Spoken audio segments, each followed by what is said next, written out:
Hello, passengers, and welcome aboard the TV Pilot's License.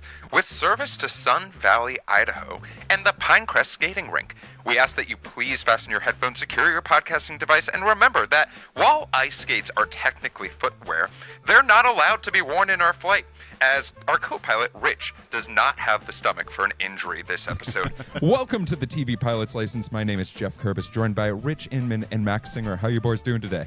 Excuse me, does this triple sow cow come in non-dairy or lactose-free? Boo. Oh, I'm sorry, moo. Rich, how are you, bud? Given the current political climate, I do not want to land in Idaho, actually. Oh my gosh. Well, gentlemen, this week we are talking about do we call it a one-hit wonder if it only has one season? Who knows? We'll decide by the end of this episode. We are talking about to tell us that it only had one episode. Yeah.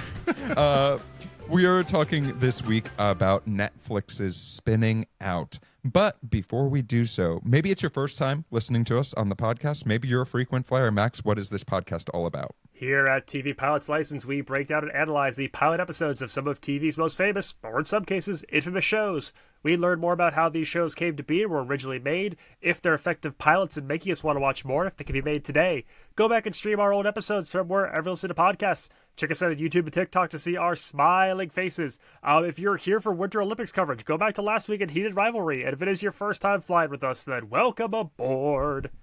And Rich, what is your question of the week? Da, da, da, da, da. That's as long as we can do without getting sued. Yeah. They're watching us. They have that stopwatch out there like, all right, like half a second too much. We're in that gold medal zone feed on Peacock somehow.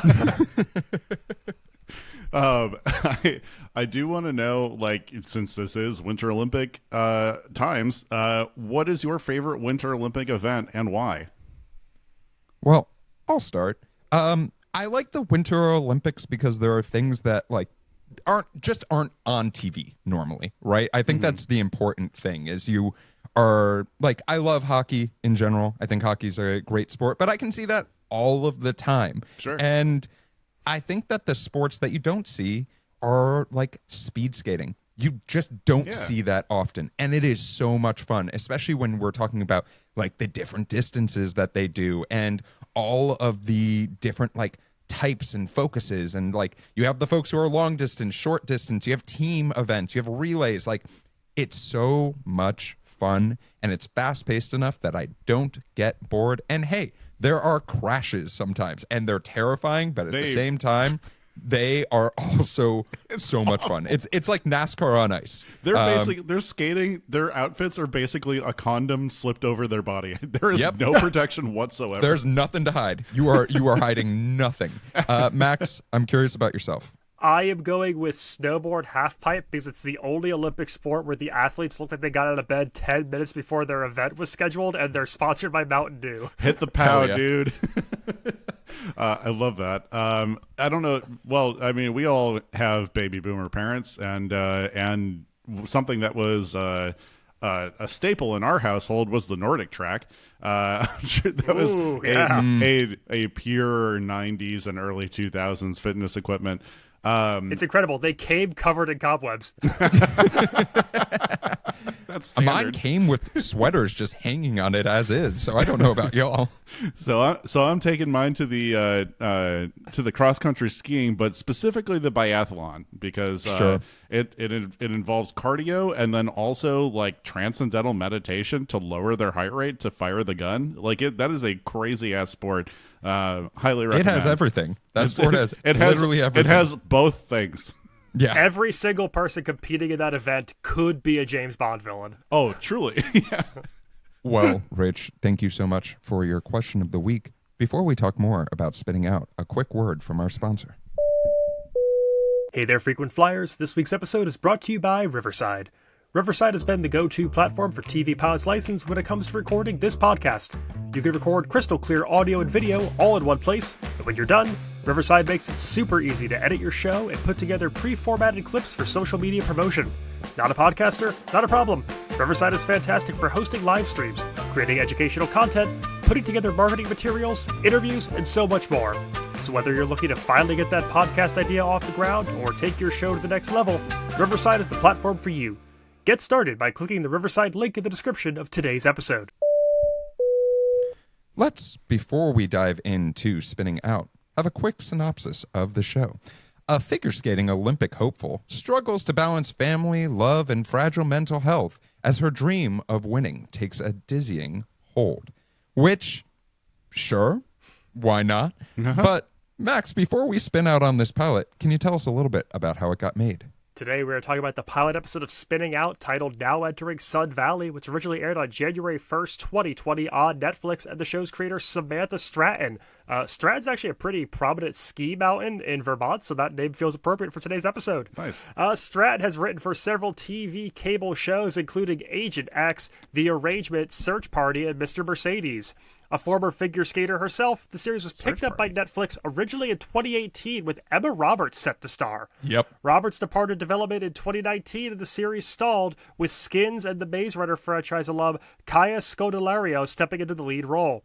Production was entirely filmed in Ontario, Canada, serving as our backdrop for Sun Valley, Idaho. For the show's skating scenes, several prominent Canadian national champion figure skaters served as body doubles for the cast. Oh, amazing. And that takes us to today's episode. Oh, that was the shortest one yet. Yeah, that was by far. I mean, Max even went into some history of the show that I was planning on going to. So sorry, I didn't tell you. I'm doing my short program today. Fuck.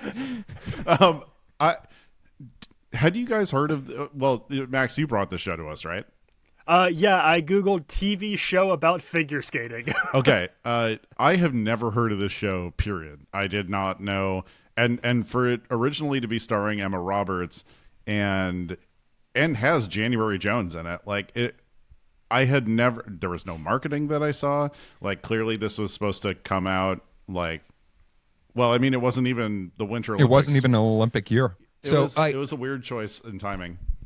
I think that this show, and we're going to dive into this pilot, right, is a quality example of getting your show picked up by Netflix is not always a win, right? Or by a gigantic streamer, because you're dealing with that screen. And like, as someone who works in SEO, I can proudly say, and also say, if your show does not hit the certain markers or doesn't hit a peak, then guess what? No one's seeing your show, especially if you're not featured on the new to Netflix this week. And this is a fascinating one because, again, I found this by Googling TV show about figure skating when we were looking for Olympics-themed content for the couple of weeks.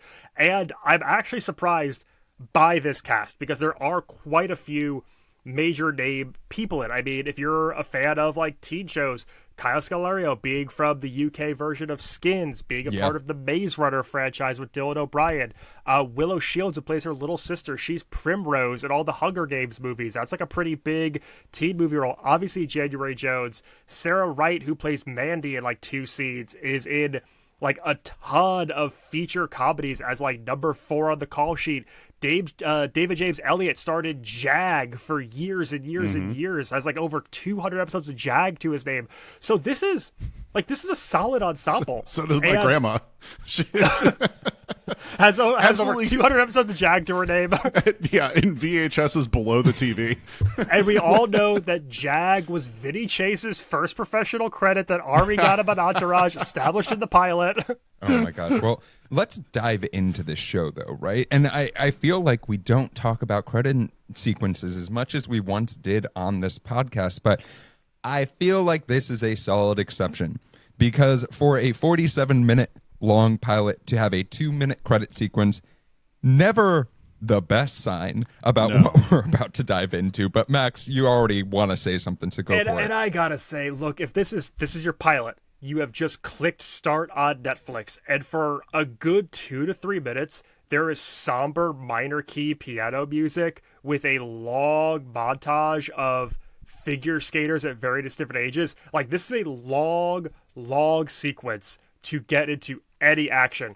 I clocked it. We hit about 5 minutes into this pilot before anyone says a line of dialogue. Like, this is to try to grab you, especially when we talk about like the Netflix model, the streamer model. Like, you need to grab your audience. People are going to be watching on secondary screens. They're going to have distractions. This show really takes a gamble with how long it starts before any real action gets going. I don't know if you guys felt that too, tuning in. But Max, you're complaining about seeing how athletic our star of this pilot is by jumping over trash can and running in the middle of Idaho. I don't know what you possibly could mean. This is so enticing. If you're not watching on YouTube, Jeff did the largest air quotes of all time for Idaho. Why didn't they shoot it in England? Nothing is filmed in Hollywood anymore. This is so so upsetting.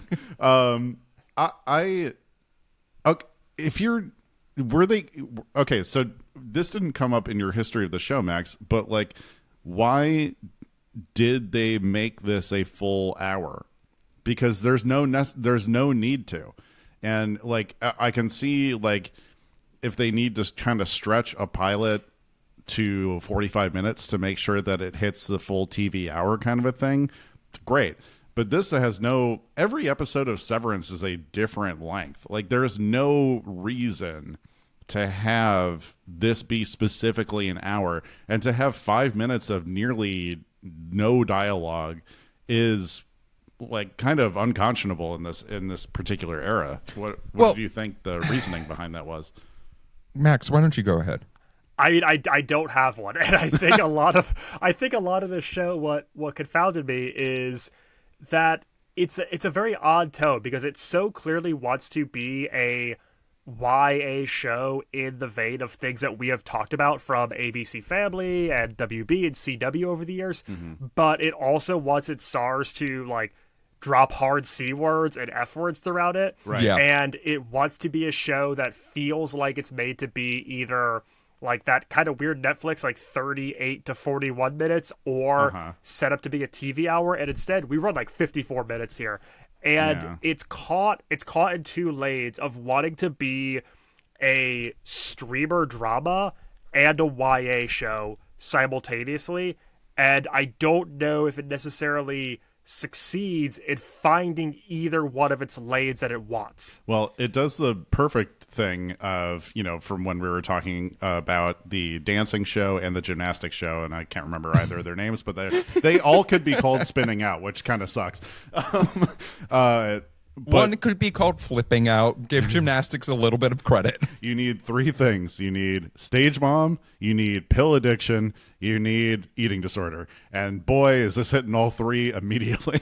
You also need younger sibling that needs you to be around in order for them to be safe. And I want to talk about this start of this pilot, right? Because we're doing a lot of silent exposition to be able to establish the why of this pilot, right? What is the home life and situation of our main star in this instance? And we had a terrible incident happen that we have still not recovered from. We are suffering from past trauma, and it is affecting our day-to-day life, even not on the ice. But not only do we have that trauma, we have the trauma of obviously something is wrong with the mother character, that this person, our protagonist, feels like they need to be mothering everyone. And I mean, from this opening scene, are you interested? Are you hooked? Or are you like, why are we just trauma dumping all at once at the start? I mean, I guess like, and this is and not to, I promise I won't just compare this entire show to gymnastics and dancing, Spinning Out. It's all he watches. I'm so sorry. Spinning out 1, 2, and 3.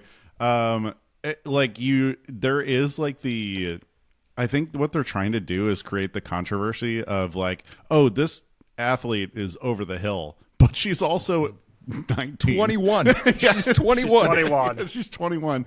And I know that is the actual reality of figure skating. Tara Lipinski won the gold at what, 14 or something like that? Like it was, I 100% understand that, but it is so like, I don't know. Does every show need to do that? Does every, like, the one big note that I took away from this show is that women do the most fucking insane sports. It's like, there's no shout out to female athletes. They are all nuts. They're all insane. Like they're all so much tougher than me. It's like it's crazy. It's like watching the free solo guy. I'm like, well, I'm never doing that.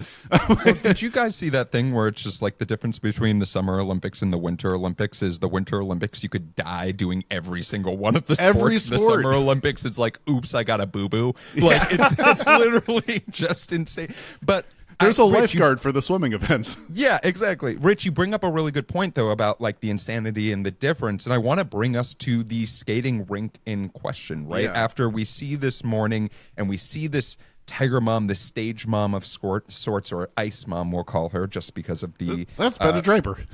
Yeah.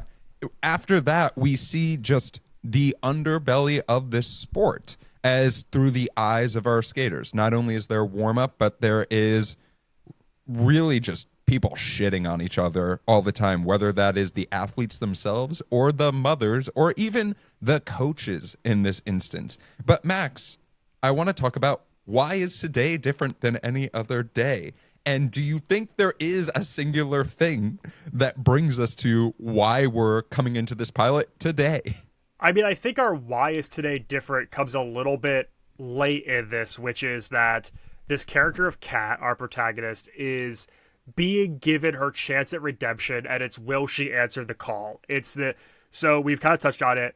Kat was this like prodigal young skater, was supposed to be the person who came out of this training center in Sun Valley, Idaho, had, nationals and beyond on the horizon, and she suffers a traumatic head injury after failing to land a jump in a competition. And she's essentially developed the yips and is trying to find her form while she's being passed by other skaters and the support of her own mom.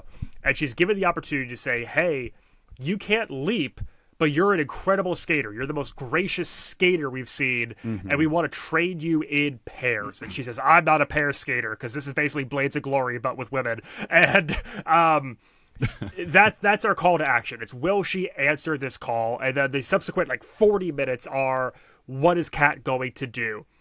That being said, I don't know if it's necessarily the most compelling why is today different, because there's so many other little dips and doodles and zigs and zags that kind of get in the way. And it's not just, is this prodigal skater going to choose a new path to achieve her dreams? It's also about mental health, and it's about domestic issues, and it's about sports psychology, and it's about power dynamics because of wealth in Olympic style sports. And there's all of these valid big ideas that Spitting Out wants to talk about, and I think they're all very interesting ideas in the scope of this sport. Sure.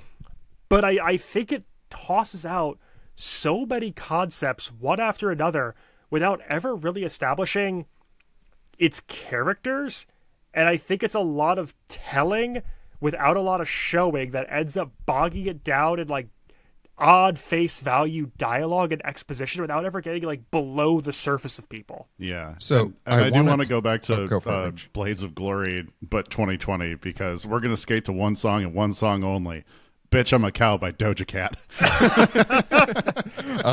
Well, Max, I want to address the showing and not the telling, because in this first ice rink sequence, there's a lot of graphic showing in this show, including one skate goes through a foot. Grow up. I No, wasn't even shut going up. to That talk was about gross. this. This show loves showing blistered toes. Jesus fucking Christ. I was going to wait towards wait a minute moments, but the amount of foot content in this show is unnecessary. I don't Near think Tarantino levels. I don't think anyone was like, you know what I need in a youth, young adult TV drama is little kids' feet and showing how fucked up they are. And then Rich, I literally have in my notes, oh no, Rich thought he was safe. Joke's on him, because I knew you almost passed out when you saw that skate in that foot that goddamn we right. didn't need to see. I didn't think that was a thing that could really happen. I still don't think it is.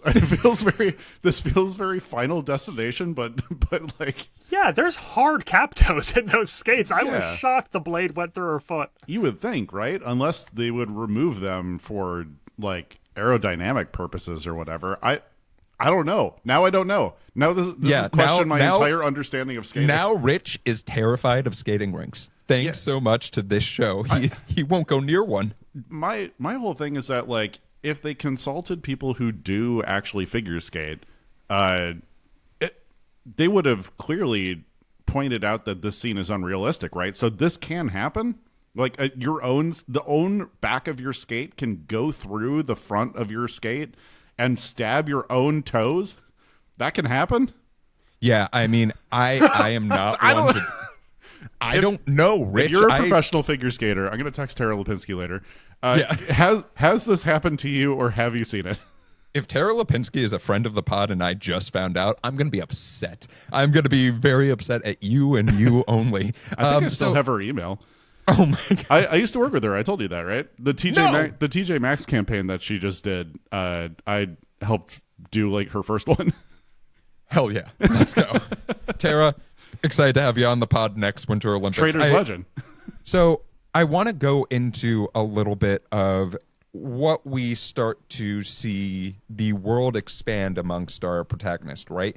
One is I always find it really funny when someone is like, we're meeting this character, and I'm not saying that having a partner defines anyone, but not finding out about that partner until they sleep with said partner and they invite them to England is very much a what the fuck is happening in this scene, and maybe we did need to be told about this rather than shown it. Yeah, I love that the boyfriend doesn't get a last name as far as I can remember, and his only two characteristics are he's moving to England and he's bad at sex. Yeah. Hey, he was off his game. We all have bad days. Rich, I'm curious for you. I did write down, we got bad sex on TV. Andy kind of looks like twink Andrew Dismukes. That was Rich, I was going to ask, what do you think of when someone says that you're not bad at sex, but says that tonight was a difficult night? Like, because that line was insane to me. It was also one of the funniest things in this pilot. We all have bad games. Yoshinobu Yamamoto can give up a first inning home run. Like, sometimes we're off. Paul Skeens doesn't throw a perfect game every game. but we add, and Paul Skeens is why my dick doesn't work. That's the clip. But I'm curious because this is, and Max, we sort of talked about like broaching these big topics and broaching all of these big things. Do we really need the addition of questioning this lifelong journey of trying to become a professional skater and then throwing in, but like, what if I popped over to London with my boyfriend who's bad at sex? Yeah, the entire Dave plotline is actually... I'm actually learning I'm learning his name because of this. Because we're talking about it. That's how little he has come up. Yeah, I think we could have done without Bad Sex Dave in this entire pilot. Sex Dave. Because it's not adding anything. This character already has a conundrum. She already has a will they, won't they. There's already like a hero's call to action that we want to know if Kat's going to heed or not. And to add in and I'm also not just giving up skating, I might move to London. It's a hat on a hat. It's not actually adding anything to what this show is about. We don't know anything about Dave. We don't know anything about her relationship with Dave. It's only really a reason to get Kat out of the home so that she could be called back by her sister when she's in distress because of the way her mother is training her in the middle of the night. It's like Kat only leaves the home to be called back in an emergency. Dave doesn't add anything to this pilot, not in this first episode at least. And the primary crux or the pivot point of this entire pilot is just what we see from most like sports related TV shows. What do we do when the only thing we know is like taken from us, or like, you know, where the sport is not welcoming back? She's like actively trying to find other ways to stay in skating by taking it's a coaching exam, right? It's a senior test, so it's like you have to be a senior to be able to technically coach.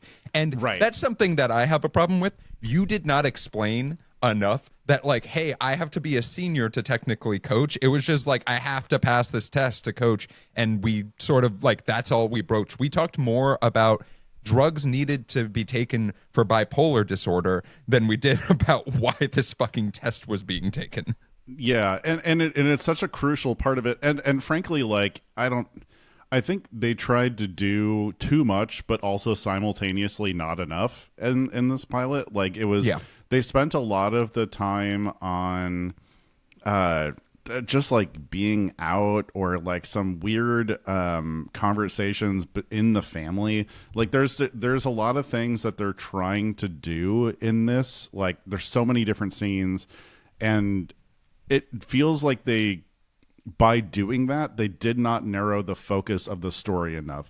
And well, that's kind of what I was getting at with like how it's all telling and no showing. It's like every scene that Kat has with another person is, this is what you are. No, this is what you are. This is because of this. I need you to do this thing for these reasons. And no one ever just breathes. There's no room for discovery. Every single supporting member of this cast that Kat interacts with is just saying on the surface, this is what is happening. This is my behavior. This is what you did or didn't do. Right. And it doesn't leave that room to play. It doesn't leave that room to grow or explore. It's just putting it all out there, and that's it. So, go for it. I'm sorry, bud. So this is now 3 years removed from I, Tonya. Yes. And so we have already seen the pinnacle of like skating action in media. Like it's very well shot. They are trying, it's very specific that like Tonya Harding is trying to hit a triple in competition. Is that what it is? Or a quad? Triple. It's a triple because a quad she's trying to hit a kneecap. Yeah. God damn it. She didn't do it. Justice for Tonya. And I just like to go from the cinematic majesty that is I, Tonya, and that Margot Robbie can't skate like that, but also like you can very easily tell that none of the actors in this can skate. Yeah. But it just did not feel like they did enough with the shooting elements to make it feel like they were actually good at this.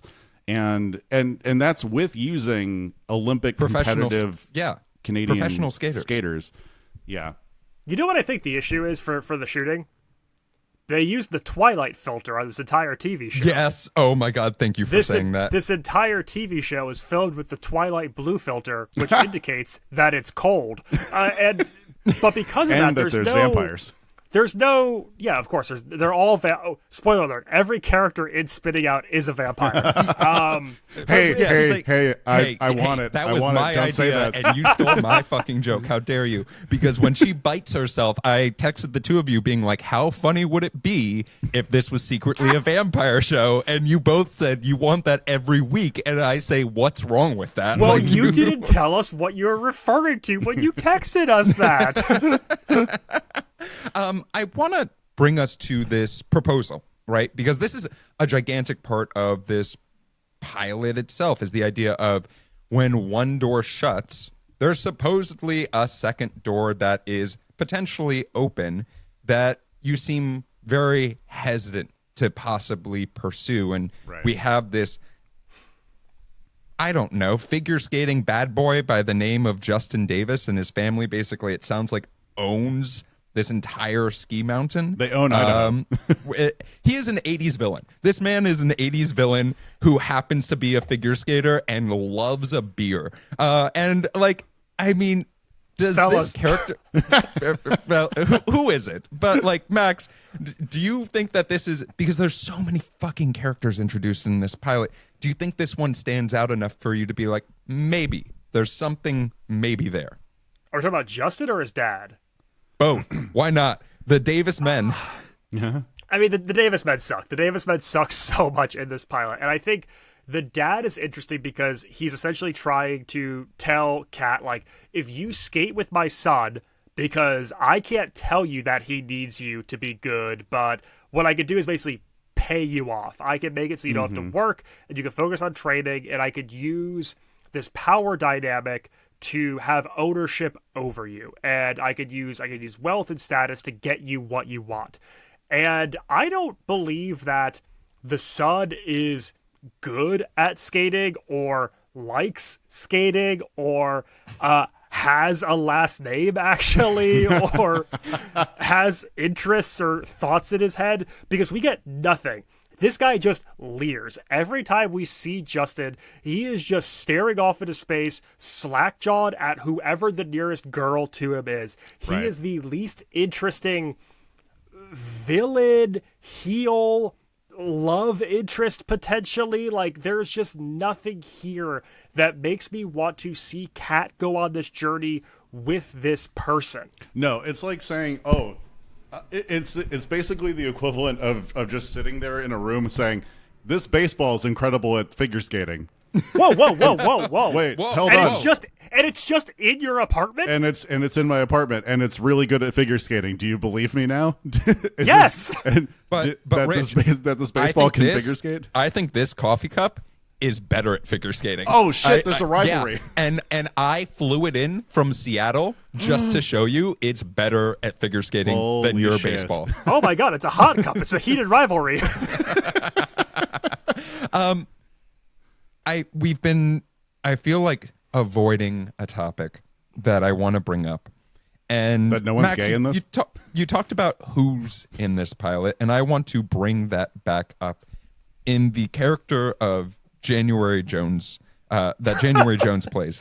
Played by January Jones. Her name is January Jones. Yeah, January Jones playing January Jones. This is actually a biopic. But no, we've been mentioning hat on a hat, and I think this character is just a hat holder because there are so many things that they're trying to get January Jones to do in this show.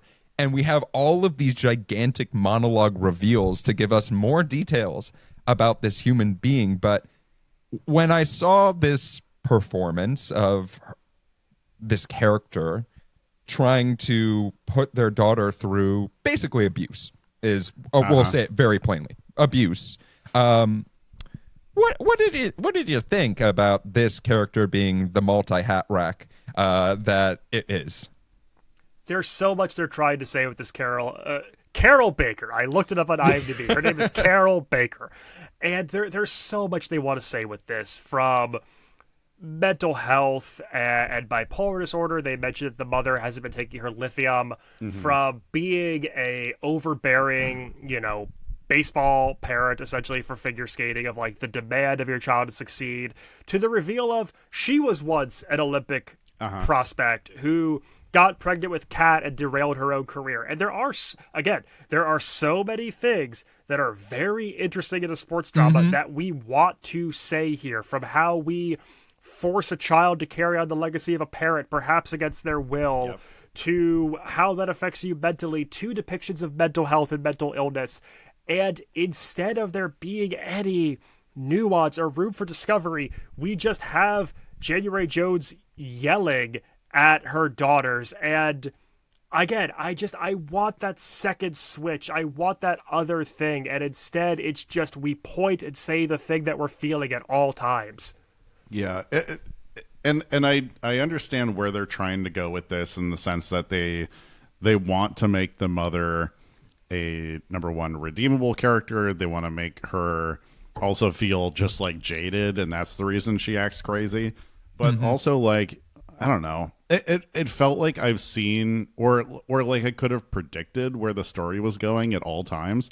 And having her say like, oh, but I got pregnant when I was trying to make my run for the Olympics and stuff like that, and so you ruined my chances at the Olympics, felt a little too like we fed this script into ChatGPT, kind of, you know what I mean?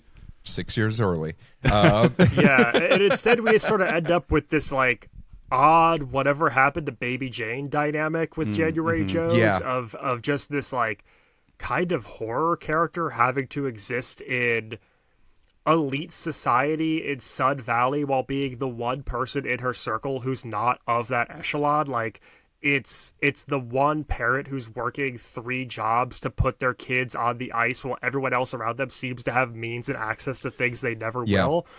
And all of that is interesting, and all of that is worth discussing, and all of that is valid. I don't know, I keep going back to this, and I don't want to sound like a broken record, but I wish that we found ways to explore these concepts without just like basically turning to camera and saying them. Personally, I liked Mommy Dearest on ice. Yeah. And I'm buying tickets again.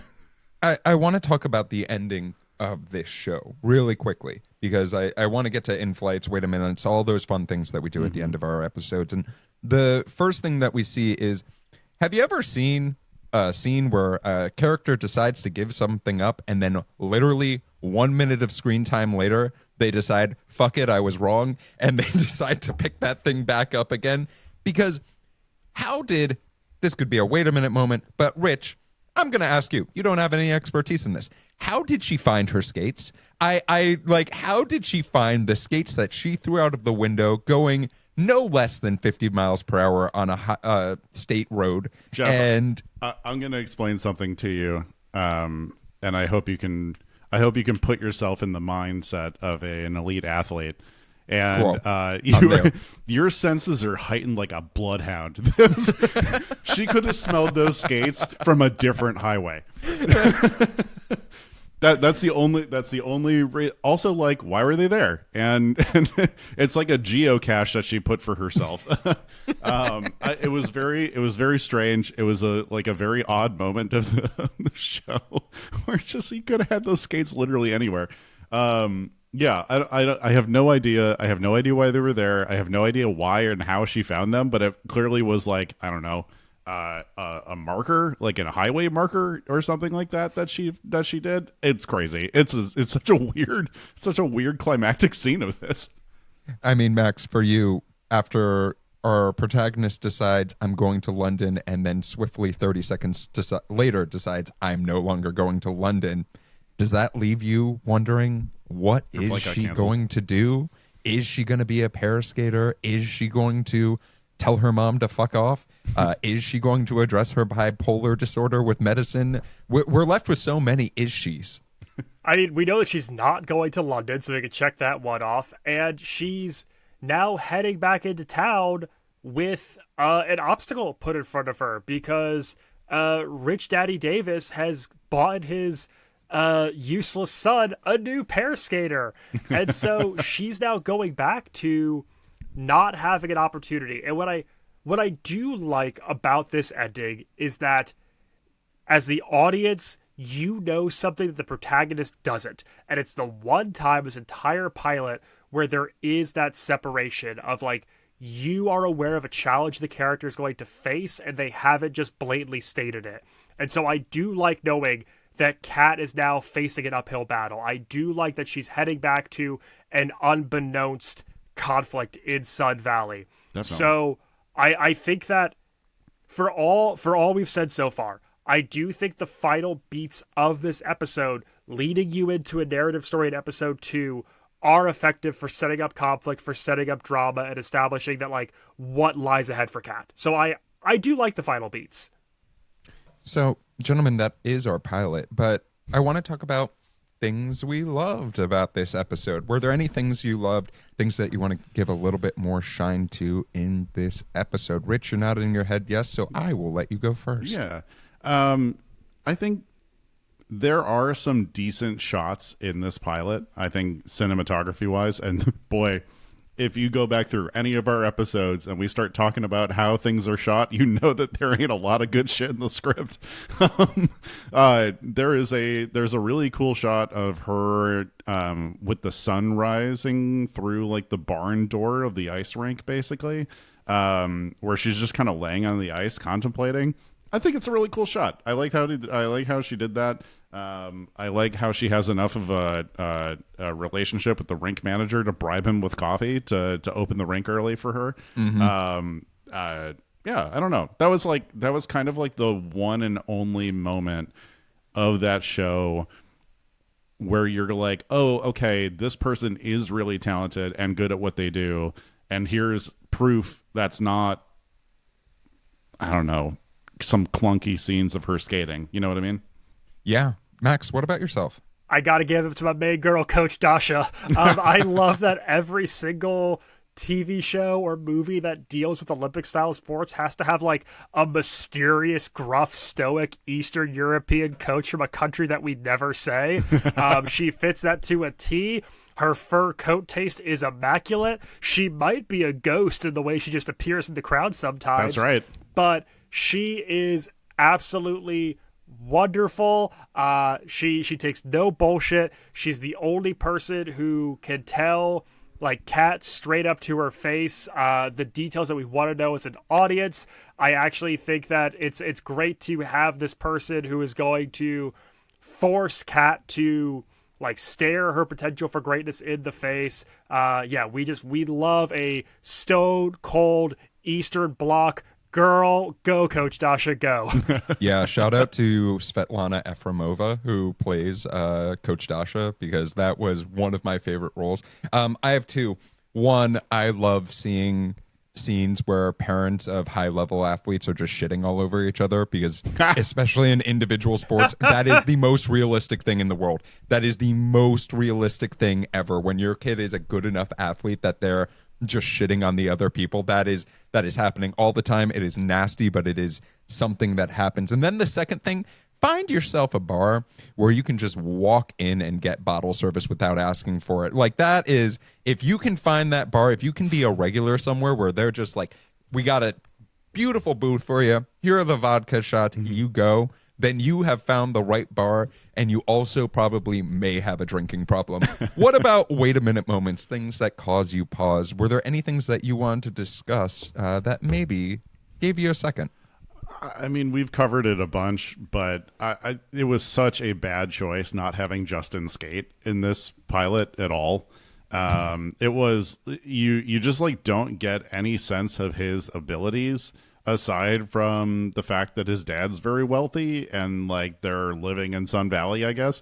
That was a huge lapse in storytelling, and aside from like the completely insane injury, I think that's like the key wait a minute part. We get a little bit of it when they're doing warm-ups where it's like Kat's on the ice, Serena's on the ice. I believe Justin and his first partner are also on the ice during that scene. Yeah. But they're shot from they're shot from very far away. Like, I think it's implied they that give he's them out the there. shot of, we don't want to show you him skating, so we're going to not show you it, and then just show you a skate in someone's foot.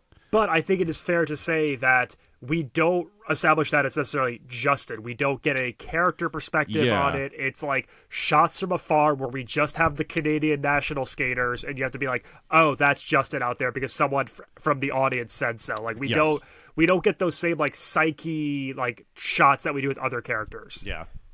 Max, what about yourself?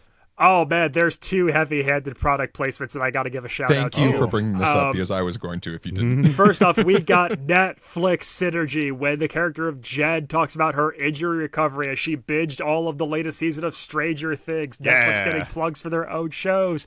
When Kat wants to leave the bar to head back home, the phone has the closest, longest holding shot on the Lyft logo on her phone. It holds for multiple seconds on a pure white background with the Lyft logo perfectly centered and framed for a good 2 seconds. Get that money. Yeah, no, that is like, to have that in the show is one of the most bonkers, because sometimes Netflix does a great job of putting in product placement, and we're like, you know what, I actually appreciate that. We talk about the CW all the time and how they do a great job Pepsi. of yeah, I can't wait for the new season of Bridgerton to have Crystal Pepsi in it. But like, I Massive time jump. Wait, that's a sick drag queen name, actually. I'm writing that down. But like, I think that there's something about this where you just see that and you're like, oh no, they ran out of money so quickly. But like, here's the thing. Rich, you brought it up. I'm going to bring it up again. If you have professional ice skaters in your show, you have spent that money of being like, hey, we're going to have professional doubles for this. Show me the ice skating. Show me the jumps and stuff like that. And I know it's a little bit tough because you don't want them to get injured because the Olympics are coming up 2 years after this, and like that could derail a career. But like, I want it. I need to see something and be like, holy shit, that's amazing. I believe it. And they did not know what to do in this Right. pilot whatsoever. Well, gentlemen, we have one more question, and that's an in-flight question. Rich, last week you asked us what would be the worst thing to be like a heated rivalry-esque show. Dom from the UK asked us, pitch your dramatized Olympic sports show, extra points if it's for the Winter Olympics. So what are you picking? You get to, Netflix seemed to be on a banger of making these shows in the 2020 through 2022. There's this new one, Finding Her Edge, that just came out as well. So like anything but figure skating, go for it. Okay. Rich, you got something? Yep. What do you mean I can't be on the curling team with a pill addiction? I'll show you. Oh my God. Can I name it? Please. Curling the Habit. And Okay. Yeah. I was thinking Swept Away, but ooh, that's good too. But we can workshop it, but I think there's something there. Max, Yeah. what about yourself? How far would you be willing to go for gold medal in big air? big air That's right. snowboarding. The scandal that has rocked the 2026 Milan Cortino Games, penis gate, with the big air jumpers putting hyaluronic acid into their dogs to get competitive advantage. Now in a Netflix miniseries. Big Air coming soon. Yeah, I love that. I am going to say that there's definitely what's the movie 136 hours? Is that the one that 127 hours? 127 hours. I was off by 9. I want to do 127 hours miniseries about ski mountaineering, which is that new sport that just started this year where people hike up the mountain before they ski down it. Absolutely. There's something there. Like, holy shit, we could have some real fun with that if we wanted to. That was an event for several Winter Olympics, right? I think this is the first one that it's debuting. Yeah, it's premiering this year. Is that what ice climbers from Smash Bros do? But yeah, something like that. It can be in Yellow Jacket style as well, but I think we have something there. Well, Dom, thank you so much for your in-flight question. If you have an in-flight question that you'd like to submit, you can leave us a text or shoot us a voicemail at 213-290-1713. You can also submit those on our Instagram or at tvpilotslicense.com. Let's talk about the brief history of this show. 1 season and 10 episodes. As Max pointed to and I alluded to, there were a ton of Canadian national skaters who were in the show based off of it being filmed in Ontario. If you liked the very, very pretty ski lodges where they filmed, those are at Blue Mountain Village, which you can book today. The rates look pretty good. So have some fun, and you can say, oh, this is where she span out or spun out. As far as this show and its reception, I just want to quote Robin Baer of The Hollywood Reporter. Even but mostly engrossing, it combines the unflinching class struggles of I, Tanya, the star-crossed romance of The Cutting Edge, and the disability as tragedy goopiness of Ice Castles. And I'll say this, that's an insult to all of those. How fucking dare you? Feels like a word salad. And if you have not watched Cutting Edge recently, that shit hits. Highly recommend. I just rewatched it. The show subsequently got very low viewerships and was canceled on a cliffhanger, which sucks. Like that sucks. You should know by your 10th episode whether or not you need to do a few little baby rewrites. And I won't leave you on a cliffhanger. This show also spun out in the award circuit as it did not land a single nomination. Jeff, I just saw this Shocking. premiered on January 1st and was canceled on February 3rd. Oof. So that is a month. You said we're giving it a month, and I think even that might have been a little bit too much time. That's a But solid Rich, 5 weeks. It is time for Rich's game of the week. It is. So I got a little bit of figure skating trivia. Did you know it's the Winter Olympics' oldest sport? It was the very first sport for the Winter Olympics, figure skating. Ice skating has its roots in going back to 3000 BC in Scandinavia, where people shaved down horse bones, attached them to boots, and in order to glide across frozen lakes. And little has changed.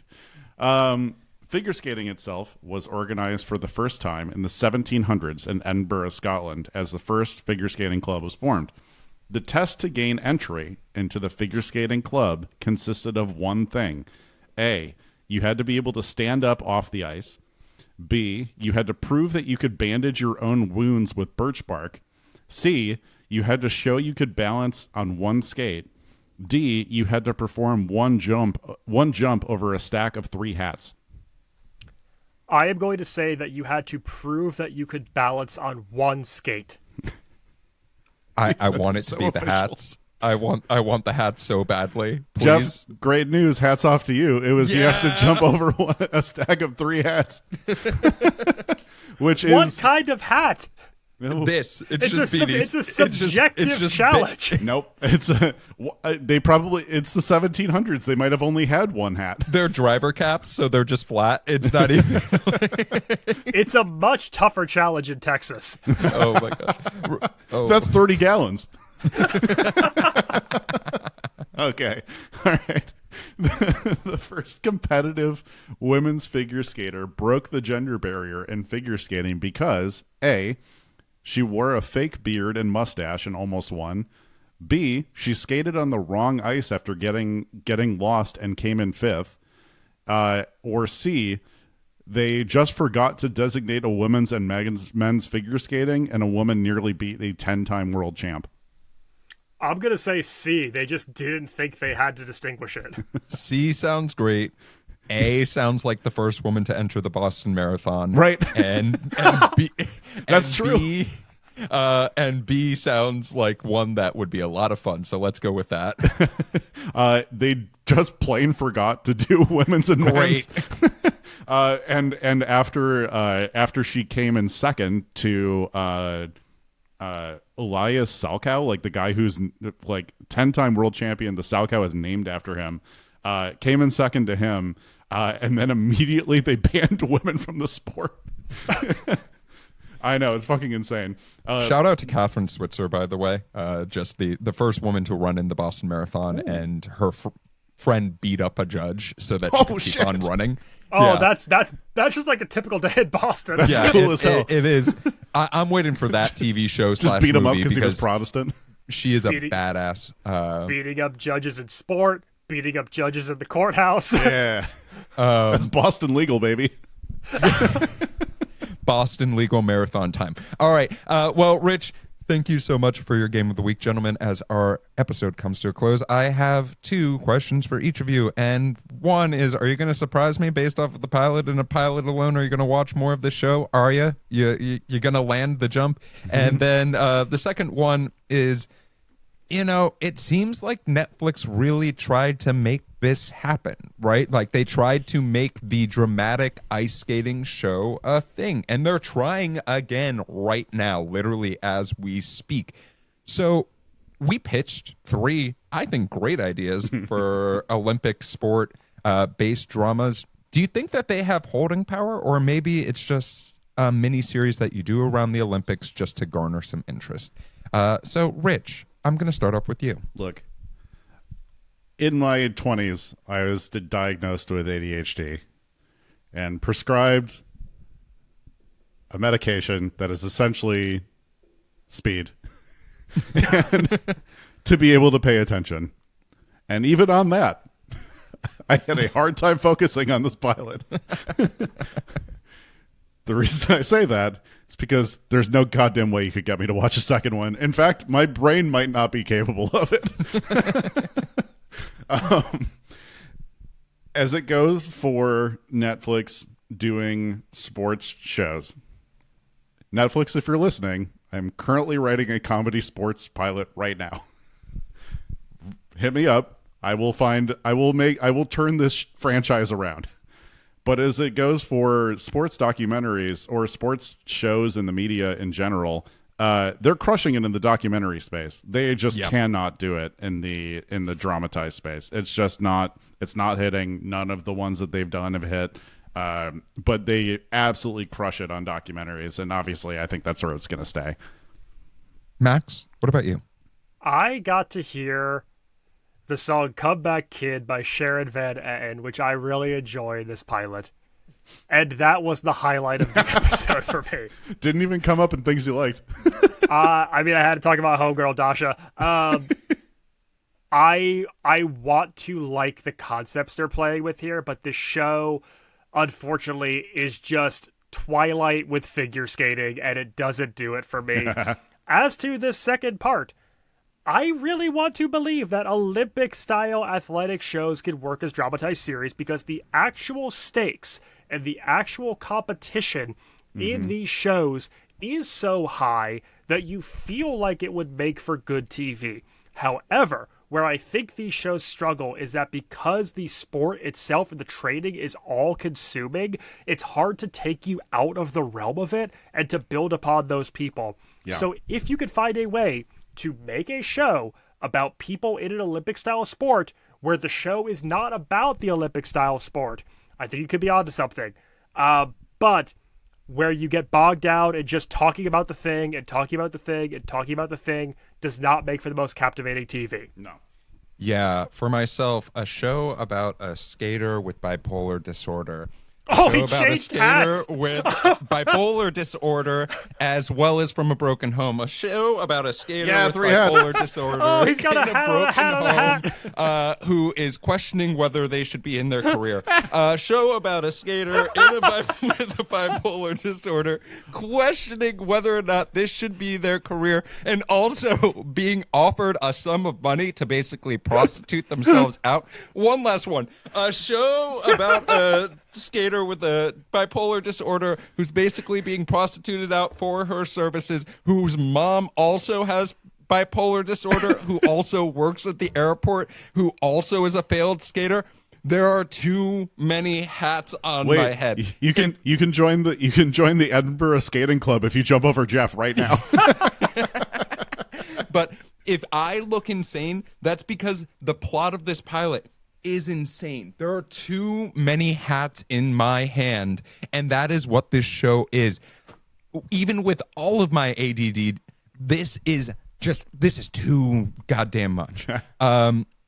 There's not a part of me that was like, oh, one of these storylines. It's the age-old saying, if you have 8 hats, you have too many hats, and you have too many QBs, you don't have any hats at all. And I think that this show suffers from that tragically. The other thing is there is success in this space. We talked about Make It or Break It. That show had many seasons. I think it had 4 seasons technically, right? And that is for a show like this to start and end after an Olympics starts and begins is a great way of doing something like this. You go through an entire Olympic cycle, pick a sport and decide we're going to do the entire Olympic cycle, and then we can always do a spin-off of another athlete or another sport or something like that. There's something here.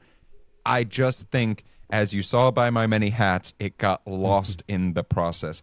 Well, gentlemen, I'm going to put on one more hat. Yeah. That is our episode, and our flight has come to a land. But before we go, I want to make sure that folks can find you wherever you want to be found.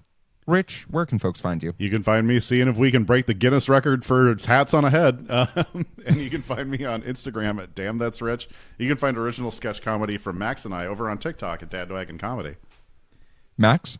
You can catch me bribing people with a cup of hot coffee and on all things social media at Maxwell Singh. And you can find me terrified of anyone wearing skates who are near my feet. Yes. But if you're looking for me on social media, you can find me at Run Jeff Run. If you're looking for the TV Pilot's License, you can find us anywhere you listen to podcasts. You can also join our YouTube community that is rapidly growing, and we're very grateful for that. And if you want to join in on the conversation, come to our Reddit or subreddit, that is r // TVPL. We want to hear from you. Come and join the conversation and give us episode suggestions, because we're definitely taking those into consideration for the future filming that we have going on. If you have a question about the show or for our next episode, you can always go to tvpilotslicense.com. You can shoot us a voicemail or leave us a text at 213-290-1713. Make sure to watch out for some of the stuff that we have coming up. But with the plane landed and the seatbelt sign off, we look forward to flying the bright skies of the TV world with you again soon. Until next time, keep your eyes on the skies and your fingers on the dial. If I hadn't gotten pregnant with you, I would have gone to the Olympics.